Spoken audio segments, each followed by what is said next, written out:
তো শুনে বলতি ভাই আমি জ্ঞান মানুষের সাত লাড়ি ডাকে কে রে কি করে বুঝছো বুধু ভাই আজ থেকে প্রায় 150 বছর আগে আইশ্বর বল আমার দাদার দাদা তারও দাদা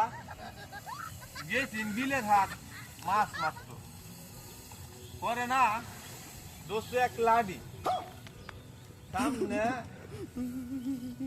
ওকে তো বাড়ির মধ্যে তো ফাঁকে কোনো ব্যবস্থা নাই গ্যাসের চুলা উলা নাই ওকে বন্ধের হারগে দেহে কয়টা বন এমনি দলা হইলে তুই লাগছে আইশ্বর কি করে পরে লাডিটা আছে না বনের তলে দে আগুন ধরায় দিছে বিশাল বড় আগুন ধরছে পরে তোমার আগুন ধরাইয়া ইমনি হিরে গেলে বইছে মুক্ত আর এর মধ্যে এক এক আগুনের দাঁতে দুমছে এক দৌড় মারছে আইশ্বর কি করে তারপরে আমার দাদার দাদা তারও দাদা আছে না দৌড়ে গে কামচা গে বনের ভিতরে আতে উতে দেহে